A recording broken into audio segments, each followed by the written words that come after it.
면접 때 분명 교육 시스템이 있다 했는데 비전이 있다더니 요즘 내가 하고 있는 건 청소랑 전단지뿐인데요. 성장보다 수업 머신이 되고 있는 것 같아요. 혹시 지금 이런 고민하고 계신가요? 교육은커녕 청소, 빨래, 전단지부터 시작하는 하루.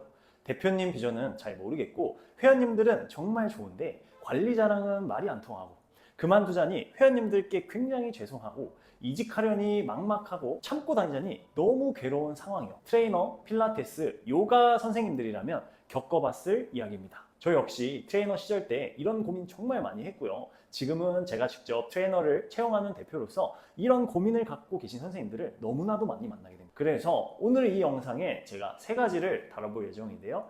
강사들이 퇴사 결심을 하게 되는 진짜 이유가 뭔지, 그리고 나와 맞지 않는 센터 어떻게 내가 구분해낼 수 있는지, 나에게 맞는 센터를 어떻게 고르는 구체적 기준이 무엇이 되어야 되는지 이것들을 한번 다뤄볼 예정입니다. 마지막 면접 시 꼭 물어봐야 할 핵심 질문 3가지까지 제가 준비했으니 이직이나 구직 준비하신 선생님들이라면 오늘 이 영상 굉장히 도움이 되실 겁니다. 왜 선생님들이 계속 퇴사를 할까? 고민을 정말 많이 했는데요.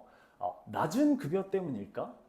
근데 높은 급여를 받는 사람도 퇴사하는 것을 제가 너무 많이 만나봤어요. 그럼 뭐 때문일까? 정말 많은 고민도 많이 해보고 물어보기도 많이 물어봤는데요. 진짜 이유는 다른 데 있더라고요. 급여 문제에 대한 고민은 제 경험에 대화로서 해결이 가능한 문제이고 오히려 대표와 협업을 할 수 있는 계기가 될 수 있습니다. 만약 급여 문제로 이직 고민을 하고 있거나 혼자서 힘들어 하신다면 대표님과 먼저 상의해 보시는 것을 추천드리고요. 내가 급여를 올릴 수 있는 타당한 근거를 제시하고 충분한 논의와 협의를 통해 개선할 수 있습니다. 정말 만약 대화가 안 된다면 그때 이직을 고려해도 늦지 않습니다. 진짜 문제는 이것인데요. 제가 면접을 직접 보면서 선생님들께 항상 물어보는 질문이 있어요. 전 회사에서 퇴사를 결정하게 된 결정적 이유가 무엇인가요? 라고 물어보면 선생님들이 퇴사하는 진짜 이유는 대부분 2가지더라고요. 급여보다는 반복되는 일상에 자신의 성장하고 있는지 잘 모르겠고 침체되어 있다고 느끼는 경우, 이 첫 번째 케이스. 2번째는 대표자, 관리자, 동료와의 불화관계에 인한 인간관계 문제입니다. 저도 첫 번째에 속해서 퇴사한 경험이 있는데요. 혼자 주말에 세미나 다니고 내용을 공유하려고 해도 반기지 않는 회사 분위기와 교육 기회를 주지 않았던 대표의 마인드 때문에 저는 퇴사를 결심한 경험이 있습니다. 저는 대책 없이 막무가내로 퇴사를 결정해서 고생을 정말 많이 했었는데요. 만약 성장에 대한 고민이 있거나 회사 분위기에 대해서 고민이 있으신 선생님들은 퇴사하기 전에 이 꼭 2가지 해보고 나서 결정하시면 시행착오를 줄이실 수 있습니다. 첫 번째, 대표 관리자와 충분한 이야기입니다. 갑자기 대표나 관리자가 선생님에게 우리 이번 달까지 일하시죠? 라고 통보하면 선생님 기분은 어떠신가요? 매우 당혹스러우실 거라고 생각돼요. 왜지? 내가 뭐 잘못했나? 잘못했다면 미리 말이라도 해주면 내가 충분히 합리적인 생각을 할 텐데 라는 생각과 동시에 감정적으로 어떠세요? 굉장히 기분이 상하죠. 관리자나 대표도 사람이기 때문에 마찬가지 입장일 거라고 생각됩니다. 충분히 합리적인 생각을 할 수 있는 사람들이라고 생각하고요. 다만 이 사람들은 선생님이 성장에 대한 고민이 있다는 사실을 모를 뿐입니다. 따라서 저는 요즘 이러한 생각을 가지고 있고 이러한 성장에 목말라 있습니다. 이러한 성장을 하고 싶은데 우리 센터 내에서 할 수 있는 방법이 있을까요?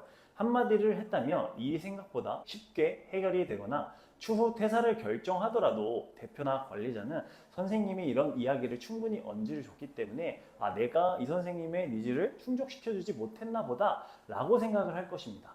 충분히 이야기했음에도 불구하고 바뀌지 않는다면 빠른 퇴사를 하시는 것이 양측에 도움이 되는 길입니다. 2번째는 나의 성장은 무엇인가? 라는 성장에 대한 정의입니다. 여기가 정말 핵심인데요. 만약 이직을 결정하셨다면 혹은 이직을 결정하지 않아도 내가 성장하는 데에 있어서 욕심이 있다면 이 이야기 꼭 잘 들어주시길 바랍니다. 나에게 성장은 무엇인지 꼭 정의를 해보셔야 합니다. 트레이너로서 성장하고 싶어요 라는 말은 달리기를 잘하고 싶어요 라는 말과 같을 수 있어요. 얼핏 들었을 땐 이상한 점이 없죠. 하지만 자세히 들여다보면 달리기도 단거리 달리기 있고요. 장애물 달리기 있고요. 장거리 달리기 있어요. 우사인 볼트가 마라톤 대회에 나간다고 하면 갖고 있는 실력에 비해 좋은 성적을 내지 못하고 이봉주 선생님이 단거리 달리기를 나간다고 해도 마찬가지 결과일 것입니다. 내가 어떤 달리기를 잘하고 싶은지 명확하게 설정을 해야 거기에 맞는 훈련을 하고 그에 맞는 경쟁력을 갖출 수 있듯이 선생님들이 말씀하고 계시는 이 성장이 무엇인지 정의가 먼저 되어야 돼요. 급여 상승이 내가 바라는 성장인지, 트레이닝 실력 상승이 내가 바라는 성장인지, 센터 운영 시스템을 배우는 것인지, 마케팅 세일즈에 대한 역량을 늘리는 것이 성장인지 먼저 정의돼야 합니다. 이건 나의 정체성과도 연결되는 이야기인데요. 과거에 나는 트레이닝의 실력 상승이 성장이라 생각했었는데 이제 연차가 쌓여 운영 시스템이나 마케팅을 배우고 싶은 욕구가 생길 수 있습니다. 충분히 그럴 수 있고요. 저 또한 그런 연차들이 쌓이면서 성장에 대한 저의 정체성들이 계속해서 바뀌었었습니다. 그렇다면 현재 나의 정체성은요, 트레이너로서의 성장 안에서도 운영 시스템과 마케팅에 대한 성장을 하고 싶은 사람일 뿐인 겁니다. 이런 욕구를 갖고 있는 사람이 트레이닝 실력이나 매출만 중요시하는 센터에 있다면 나와 센터의 방향이 맞지 않다라는 생각이 들 수 있겠죠. 이게 지금까지 말했던 첫 번째, 이 성장에 대한 이야기였고요. 그리고 이번에 두 번째, 인간관계에 대한 이야기를 좀 해보려고 합니다. 이것은 대표의 철학이 잘 맞는지, 나와 잘 맞는지 생각을 해보셔야 되는데요. 대표는 센터를 대표하는 사람이죠. 그러면 자신의 철학과 맞는 선생님들을 센터의 구성원으로 채용을 할 것이에요. 즉, 내가 잘못한 것이 아닌 대표와의 철학이 그냥 나와 안 맞아서 그럴 수도 있습니다. 내가 잘못한 게 아니라 그 환경과 내가 잘 맞지 않은 거일 수 있어요. 아까 이야기한 예시를 다시 들어보면 내가 우사인 볼트인데 장거리 달리기 종목을 운영하는 센터에서 근무하고 있는 것은 아닐까라는 생각을 좀 해볼 필요가 있을 것 같아요. 우사인 볼트는 단거리 달리기를 운영하는 센터에 들어갔다라고 하면 이 사람은 정말 잘할 수 있는 사람이잖아요.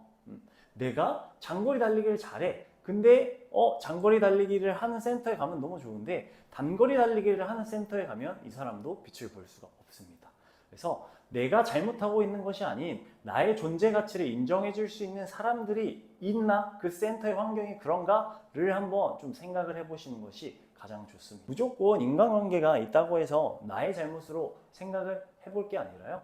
시야를 조금 바꿔서 내가 지금 현재 있는 나의 센터와 나의 목표 지점이 지금 같은지 한번 좀 생각을 해보실 필요가 있을 것 같아요. 그렇다면 어떤 센터에 가야지 나의 가치를 가장 잘 인정받을 수 있는지 한번 좀 알아보도록 하겠습니다. 제가 9년 동안 피트니스 시장을 경험해보고 정말 많은 대표님들을 만났을 때 피트니스 시장 유형은 크게 세 가지로 나눌 수 있을 것 같아요. 첫 번째, 확장형 센터. 두 번째, 장인정신형 센터. 세 번째, 안정형 센터예요. 확장형 센터는 뭐예요? 말 그대로 정말 확장하는 데 주력을 두는 센터예요. 도전적이고 진취적인 성향이라면 확장형 센터를 정말 추천드립니다. 여기서도 두 가지로 나눌 수 있는데요. 스타트업 회사고요. 두 번째는 프랜차이즈형 센터입니다. 각각의 장단점이 존재하는데요. 스타트업은 초기 시작 업체이기 때문에 내가 시스템을 함께 만들고 도전적인 시도와 다양한 업무를 해볼 수가 있고요. 매출뿐만 아니라 마케팅, 운영 참여 등 다양한 업무 능력들을 기를 수가 있어요. 프랜차이즈형은 시스템과 업무 매뉴얼이 이미 다 갖춰져 있기 때문에 그 안에서 안정적인 일을 할 수 있다는 장점이 있습니다. 한마디로 스타트업은요, 업무 구분 없이 다양하게 시도를 하는 것을 좋아하는 사람들, 다만 일이 굉장히 많을 수도 있습니다. 그리고 프랜차이즈형은 마케팅 팀이라든지 인사팀이라든지 따로 구분이 되어 있기 때문에 내가 새로운 제도를 만들기보단 만들어 놓은 시스템 안에서 적용하는 것을 경험해 보고 싶다라고 하시면 프랜차이즈형이 더 잘 맞을 수도 있습니다. 장인정신형 센터는 뭐예요? 말 그대로 대표와 관리자들이 완전히 트레이닝의 장인이에요. 트레이닝으로 평가받고 트레이닝에 미쳐 있습니다. 대부분의 선생님들이 대표님 밑에서 배우기 위해 이 장인정신형 센터를 입사하게 되는데요. 꼭 이 점을 체크해 보셔야 해요. 대표님과 관리자가 트레이닝에 진심이라면 오히려 현장 트레이닝 하는 데 있어서 엄청나게 과몰입되어 직원들에게 신경을 써줄 수 없는 그런 센터들이 간혹 있는데요. 꼭 후계자 양성에 관심이 있는지 확인을 해보시고 들어가는 것을 추천드립니다. 만약 내가 공부를 굉장히 많이 하고 싶고 내가 배우는 것을 좋아해, 그게 나의 성장의 정체성이야 라고 하시는 분들은 직원들의 교육을 아낌없이 해주는 이 장인형 센터를 만난다면 정말 큰 행운이지 않을까 싶습니다. 세 번째는 안정형 센터인데요. 안정형 센터는 확장을 하기보다 센터 하나, 두 개에 집중을 하고 싶은 센터입니다. 내가 할 일만 하고 많은 터치 없이 일을 하고 싶다면 이런 센터를 권장드립니다. 반대로 이런 안정형 센터에서 운영하고 있는 대표님께 확장에 대한 권유나 개인 비전에 대한 이야기를 하면 오히려 골치 아프다는 눈초리를 받을 수 있으니 상황 판단을 잘 해서 이야기를 하셔야 합니다. 세 가지 케이스 전부 각각의 장단점이 존재해요. 센터의 비전과 철학을 바꾸기보단 나의 철학과 오히려 더 잘 맞는 센터에 들어가는 것이 현명한 방법입니다. 그런 경우 있잖아요. 내가 연인과 사귀는데 내가 잘 맞는 연인을 찾는 것이 훨씬 더 쉽지, 안 맞는 연인을 내가 만나는데 좋아한다라는 그 이유로 이 사람을 계속 바꾸려고 하다 보면 오히려 계속 트러블이 나고 내 마음은 이런데 왜 이 사람은 이렇게 생각할까? 오히려 그 갭 차이 때문에 서로가 상처되는 일들이 생기잖아요. 하물며 부부간의 관계에도 그런 일들이 생기는데 공과 사에 대한 구분이 확실한 이런 사업장에서 그런 부분부터 안 맞는다라고 하면 오히려 더 서로에게 스트레스를 받을 수가 있습니다. 그렇다면 나에게 잘 맞는 센터는 어떻게 알아봐야 될까요? 면접 시 이 세 가지 질문만 해본다면 나와 맞는지 안 맞는지 딱 알아보실 수 있을 겁니다. 첫 번째, 대표님은 어떠한 센터를 만들고 싶으신가요? 혹은 이 회사의 비전이 무엇인가요? 두 번째, 이 회사에서 인정받기 위해선 어떤 것이 가장 중요하다 생각하시나요? 세 번째, 현재 구인하시는 이유는 회사에 어떠한 사람이 필요해서 구인을 하시는 것인가요? 이 질문을 해야 하는 이유와 나에게 잘 맞는 회사를 구체적으로 찾는 방법, 그에 따른 지원 전략은 다음 영상으로 제가 잘 정리해서 찾아뵙도록 하겠습니다. 이번 영상이 선생님들의 현명한 선택에 도움이 되셨길 바라면서 이직은 도망이 아니라는 거, 나에게 맞는 환경으로 옮기는 전략이라는 거 말씀드리고 싶었고요. 도움이 되셨다면 구독과 알림 설정 부탁드리도록 하겠습니다. 감사합니다.